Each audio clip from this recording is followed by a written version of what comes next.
A giant knife discovered deep under the ocean. Could it belong to giants? Crystal palaces, the Mu continent, and UFOs beneath the sea. It's truly hard to believe. As we all know, over 70% of Earth's surface is covered by oceans, and 96% of Earth's water is seawater. Thus, Earth is essentially a water planet. However, humanity's understanding of the ocean is extremely limited, accounting for less than, this percentage is comparable to our understanding of the universe. Yet mysterious events in the depths of the oceans are countless. As a result, the vast oceans have always been a place humans long to explore. Ultimately, do unknown creatures or unseen phenomena exist in those deep waters? Could there be civilizations buried beneath the waves? Just how deep is the ocean, and what wonders lie below? Today, let's explore and see how much we understand about these mysterious seas. The mystery of the ocean.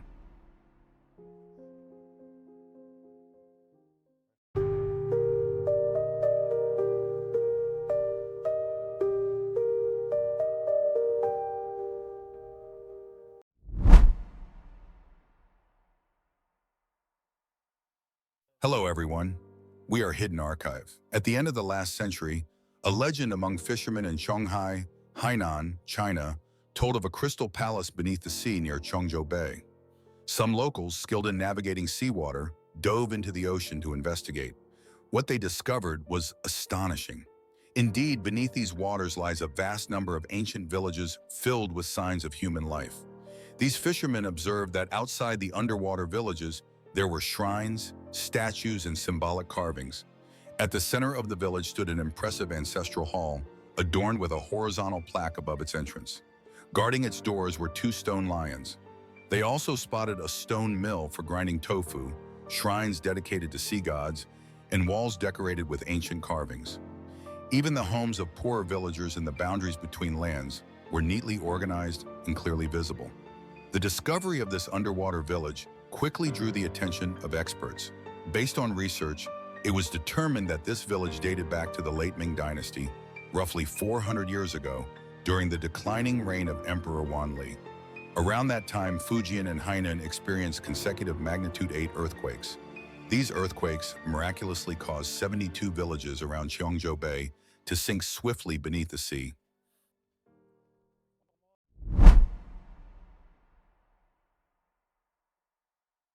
In 1986, a Japanese diver working near the Yonaguni Islands unexpectedly discovered an ancient city made of massive stone terraces beneath the ocean. Japanese philosopher and researcher Professor Masaaki Kimura spent 8 years exploring and surveying the area. He later announced that the underwater city off the coast of Yilan, Taiwan, and Yonaguni Island was, in fact, the remnants of temples and the lost civilization of the Mu continent, which disappeared 15,000 years ago. He also discovered underwater structures such as a giant pyramid, smaller fortresses, memorial platforms, and large-scale stadium models. These structures were interconnected, and the most mysterious aspect of this underwater complex was its sharp, well-defined edges. Surrounding the area were massive boulders arranged in tiered patterns from bottom to top. One particular opening, according to Professor Kimura, was believed to be the entrance to a grand gateway.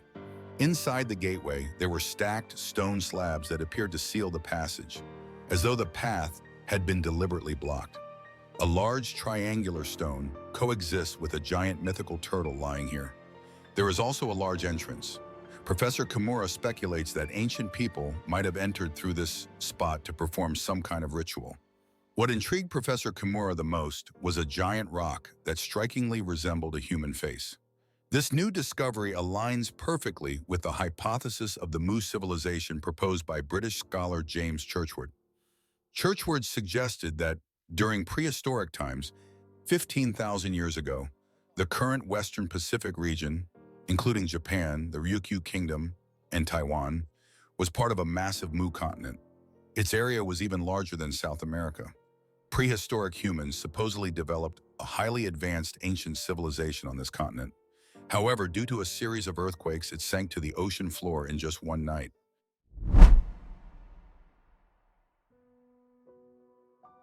In the 1990s, a Soviet exploration vessel searching for the wreckage of a nuclear submarine that had sunk in 1962 off the coast of Cuba encountered a strange creature on its monitor. Everyone was stunned. It turned out to be a child with scales covering its body and gills, staring mischievously at the camera. But shortly afterward, the creature swam away. The crew, still in shock, quickly captured the creature using an experimental tank designed for capturing deep-sea organisms. The tank was positioned at the ocean floor, and soon the mermaid child was trapped and caught. When they opened the tank, they heard a sad sound, much like the cry of a dolphin. The crew pulled the child out, and at that moment, the scaly child suddenly opened its mouth and said, "I am from Atlantis. Please release me. If you return me to the sea, I am willing to answer any question you have. If you do not, the Soviet Union will face disaster." Hearing a creature capable of speech left the research team utterly dumbfounded. After some deliberation, they decided to agree to the child's condition. The mermaid child then revealed to the team that millions of years ago, Atlantis stretched across Africa and South America, but gradually disappeared. To adapt to the environment, its inhabitants developed scales and gills, with an average lifespan of over 300 years. Today, their population has reached about 3 million, living in cities made of marble and crystal on the ocean floor. The mermaid child added that Atlanteans could also transform into humans and occasionally come ashore to blend in with crowds, with the purpose of observing the development of modern human civilization. However, in the end, the Soviet Union did not release the mermaid child back into the sea, but instead transported it to a secret research base somewhere in the Black Sea. After that, the child never spoke again. This incident occurred in the 1990s. A few years after the mermaid child was taken for research, the Soviet Union collapsed.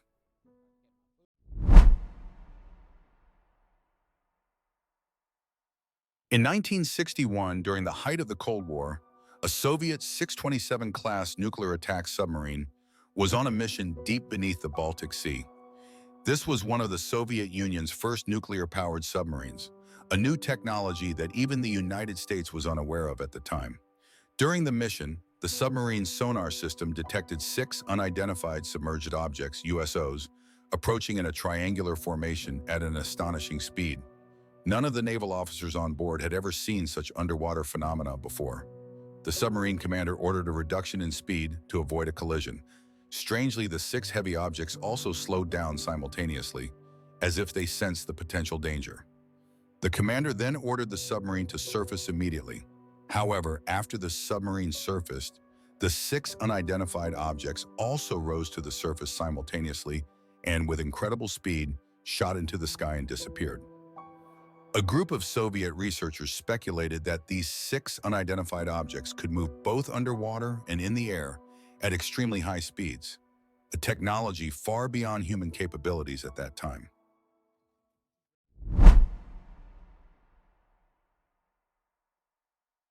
Do you know the average depth of the ocean? It's 3,680 meters. Meanwhile, the average height of land on Earth is only 860 meters. Therefore, compared to land, the ocean is relatively deep and vast. The deepest point known to humans so far is the Mariana Trench, which is over 11,000 meters deep, significantly taller than Mount Everest, the world's highest peak. From the highest point of Mount Everest to the deepest part of the Mariana Trench, the total distance is 20,000 meters. Now let's dive deep into the ocean. First, 3 meters is the depth at which humans can dive normally, no more than that. Between 20 and 30 meters underwater, you'll mainly find coral reefs, which are also areas where aquatic plants thrive. Continuing downward to 40 meters, this depth is the limit for recreational diving. If humans dive deeper than 40 meters, they will experience joint pain, headaches, and dizziness, similar to altitude sickness. Strangely, humans experience these symptoms not only when ascending, but also when descending. It feels like being caught in between, with both ends pulling at you. For this reason, the world's deepest swimming pool is 40 meters deep. Located in a hotel in Italy called Terme Millepini, it is designed specifically for diving enthusiasts to enjoy safe diving experiences. Now let's dive further to 70 meters. At this depth, humans may experience hallucinations. The world's largest fish, the whale shark or whale shark, typically inhabits this depth. Let's continue down to 100 meters. This depth marks the limit for professional divers. At this depth lives a species of octopus known as the North Pacific giant octopus. This octopus can change its color like a chameleon. Moreover, it is enormous, reaching up to 6 meters in length, 3 times the height of a human. Its ability to change color has earned it the nickname of a sea monster in ancient times. Let's dive even deeper. At 200 meters, we enter what is officially called the deep sea. At this depth, there isn't enough light for photosynthesis, so green-leafed plants essentially do not exist here. However, at this depth, there is a type of fish called the emperor fish, also known as the ocean dragon king. It's incredibly large. There is also a category of extreme diving called free diving, where participants attempt to dive as deep or as far as possible, or hold their breath for as long as possible. To date, the world record for the deepest free dive belongs to an Austrian named Herbert Nitsch. In 2007, he dived to a depth of 214 meters. Normally, this would be considered impossible. Why is that? As mentioned earlier, at depths exceeding 100 meters, humans start experiencing hallucinations. Going even deeper, what happens? Due to immense pressure, your organs will be compressed, potentially rupturing and causing permanent damage to your chest cavity. However, free divers use techniques to manage the pressure by pushing their internal organs upwards, allowing their lungs to avoid being crushed. This is why they can dive to such extreme depths, something ordinary people cannot do. As for how long Herbert Nitsch could hold his breath, I'm not sure, but the current world record for breath holding is 11 minutes. Let's dive further to 300 meters. At this depth, we might encounter crabs that we often eat. These are giant spider crabs with very long legs and small bodies. When fully extended, their legs can reach up to 4 meters in length. In fact, humans have reached these depths before. Without the assistance of equipment, the maximum depth possible is around 214 meters. However, with the use of equipment, such as scuba tanks, humans can dive to depths of up to 332 meters. This record was set by Ahmed Gamal Gabr, an Egyptian diver, in 2014. Using a scuba tank, he descended to this depth in just 15 minutes. Originally, he planned to reach 350 meters, but at 332 meters, he lost consciousness and began experiencing various hallucinations. As a result, he had no choice but to ascend. While his descent only took 15 minutes, his ascent took 13 and a half hours. Thus, the entire record-breaking dive lasted 14 hours. Why was the ascent so slow? It was because his scuba tank contained not just oxygen, but also nitrogen and other gases. When he inhaled these gases, they dissolved into his bloodstream under pressure. If he ascended too quickly, bubbles would form in his blood, putting pressure on his cells, and the rapid expansion of these bubbles could cause his body to explode or lead to oxygen toxicity, permanently damaging his eyes and nerves. Therefore, he had to ascend gradually, allowing the bubbles in his blood to be released slowly, bit by bit, through his lungs. As a result, he had to ascend at a speed of 25 meters per hour, taking 13 and a half hours to return to the surface. Fortunately, he was monitored by a team of 30 staff members to ensure his safety. This remains a world record, and to this day, it is unlikely that anyone will attempt to break it for fear of the risks involved.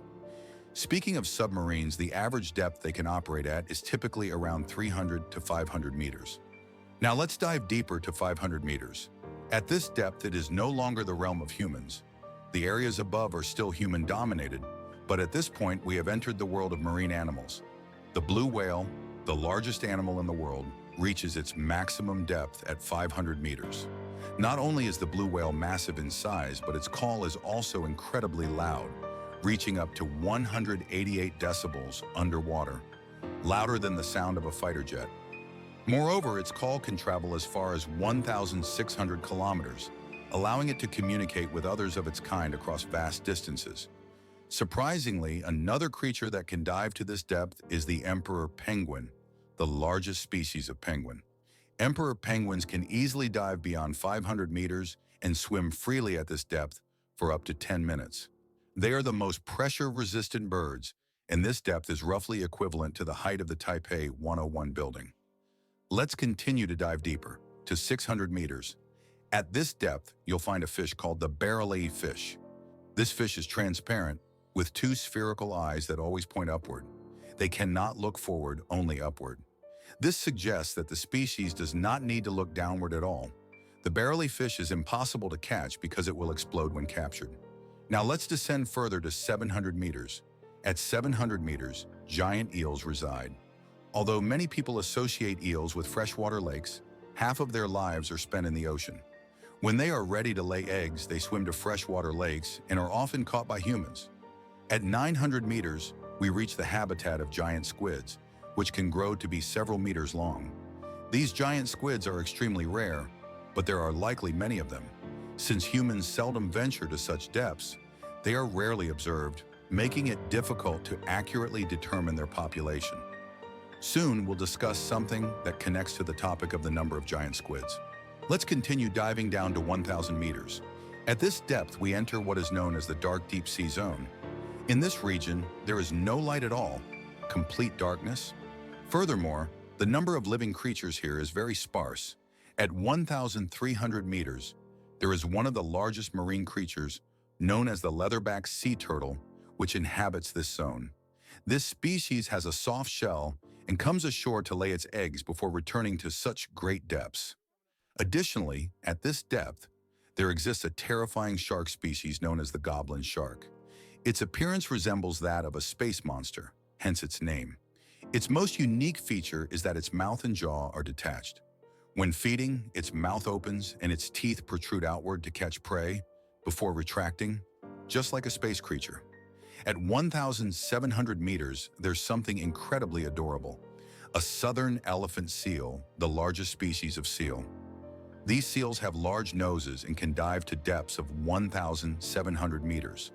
Adult southern elephant seals can weigh up to 5 tons and grow nearly 7 meters long. At 2,000 meters, things start to get scarier. Here lives a species called the black dragonfish. This fish truly looks like an alien creature, with sharp teeth, a black body, and a fearsome appearance reminiscent of monsters in movies like Venom. It has whiskers under its body, some of which emit light, serving as bait to attract prey. At 3,000 meters, we enter the deep sea abyss. At this depth, water temperatures are just 1 to 2 degrees Celsius, with no light at all. The water pressure exceeds 300 atmospheres, making fish sightings extremely rare. However, there is one massive creature that lives here, the sperm whale, also known as the ambergris whale, a member of the whale family. These whales can dive as deep as 3,000 meters. Why do sperm whales dive so deep? They do so to hunt giant squid, which is their favorite food. Giant squids cannot descend any deeper. Sperm whales can hold their breath for over an hour, allowing them to surface for air, and then dive back down for more than an hour to hunt squid. How do we know there are numerous giant squids in the deep ocean? It's because of sperm whales. When a sperm whale is captured and dissected, its stomach is often found to contain many squid beaks. While the body of the squid is soft and digestible, its beak is hard and indigestible, remaining in the whale's stomach. Based on the number of squid beaks found, it's estimated that a single sperm whale eats approximately 5 million giant squids per year. So, just imagine how many giant squids must exist in the deep sea. Why are sperm whales also called ambergris whales? What makes them fragrant? It comes from the giant squid they consume. Over time, undigested squid beaks and digestive fluids combine to form something akin to stomach stones. These stones, once extracted, emit a pleasant fragrance year-round, hence the name ambergris whale. Historically, this substance was used in palaces to create perfumes or as a decorative item. It emits a delightful aroma and can even be used as medicine. At 3,800 meters, we find the wreck of a ship, the Titanic, which sank in 1912. Titanic and Jack have been resting at this depth for over 100 years. To this day, the ship has not been salvaged. Furthermore, it has been designated as an underwater cultural heritage site and is no longer allowed to be retrieved. Even tours to visit the site are prohibited. However, James Cameron, the renowned director of Titanic and Avatar, has made it here 33 times. Cameron has visited this site 33 times in total. 4,000 meters. At this depth, there is a species known as the goblin fish. This fish has very long teeth. Deep sea fish, due to the scarcity of food, will never let their prey escape once they have caught it. The teeth of this fish grow extremely long. 6,000 meters. At a depth of 6,000 meters, we enter a dark, deep ocean zone. This is called the Hadal Zone in English, named after a god who rules the underworld in Greek mythology and is the sibling of Zeus. The term Hadal means the place of the dead, and it forbids its inhabitants from going to other worlds. Similarly, no creatures from the outside can enter this kingdom.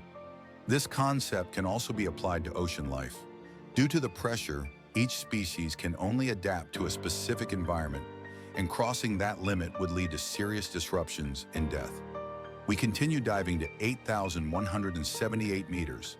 At this depth, we reach the deepest place where fish have been found to live. In April 2017, a Chinese research team discovered a whitefish at 8,150 meters. Later, in August, a Japanese team found a similar whitefish at the same depth and discovered more of them. They placed some shrimp in food, and these fish came to eat it. These fish are tentatively called Mariana snailfish. 10,066 meters. At this depth, a giant single-celled organism was discovered. Although it is a single cell, its body length reaches 20 centimeters. Our human cells are too small to see, but this one is a single cell, 20 centimeters long. It looks like it has many wings, but it's actually a single-cell organism from a very primitive species. The fact that this organism can grow this large is an indication that single-celled organisms were able to grow to this size hundreds of millions of years ago. We now reach the deepest part of the ocean known to humanity, the Mariana Trench, specifically the Challenger Deep, which has a depth of 11,034 meters. The depth of this trench has been measured since the 1950s. How was this depth measured? They dropped bombs into the ocean trench, and the resulting sound waves were used to calculate the depth. A total of 4 people have descended to this depth, 2 of whom did so in 1960. One of them was Don Walsh, and the other was Jacques Picard. When they reached the bottom of the sea at a depth of 10,916 meters, it took them 5 hours. However, as soon as they arrived, they noticed a crack in the window and had to ascend immediately. But before ascending, they managed to observe the surroundings. They reported seeing flounders and shrimp in the area. The next dive to this depth was in 2012, when James Cameron, sponsored by National Geographic and Rolex, descended to this depth and stayed underwater for over 2 hours. According to Cameron, he saw something resembling shrimp about 3 centimeters long, but there was nothing else, and he described the ocean floor as being like the surface of the moon, empty and desolate. The most recent person to reach this depth was in April and May 2019. This person made 2 consecutive dives within 2 months. His name is Victor Vescovo, an investor and deep-sea explorer from the United States. He descended to a depth of 10,928 meters. According to Vescovo, he saw nothing down there, just debris. In 1960, flounders and shrimp were found at the bottom of the sea. By 2012, only shrimp remained, and by 2019, there was only trash. So until now, only 4 people have reached the deepest part of the ocean, even fewer than those who have gone to the moon. In fact, the exploration of this ocean trench has significant implications for our understanding of the universe. It helps us comprehend the limits of life's survival. From what we know so far, life can exist without light. Therefore, it's not necessarily required to search for life on other planets. Water is essential. 94% of life on Earth is aquatic, and land creatures are very rare. We land creatures also need water to survive. As far as we know, no form of life can survive without water. However, there are some organisms that can survive without water by entering a state of cryptobiosis, where there is no metabolic activity and no signs of life. But just a drop of water is enough to bring them back to life. Some joke that if you were to give a drop of water to the barren surface of the moon, would life emerge there too? But the water we use on Earth cannot do that. Perhaps it's the kind of water that was around 15,000 years ago. Now at this point, I wonder what you think. Do you believe that the places that are the hardest for humans to reach, up in the sky or down in the sea, are also places where we, humans, are in the middle, knowing so little about them? Could they hold some of the greatest mysteries of the universe? Is that the reason why people with special talents keep wanting to explore these places? Take Cameron, for example. He visited the deep ocean where the Titanic sank. What is it about these places that drew him back 33 times? And if there's nothing particularly interesting at the bottom of the ocean, why did he risk it all to descend to the deepest point? What do you think? Feel free to share your thoughts in the comments below. Thank you so much, and goodbye for now.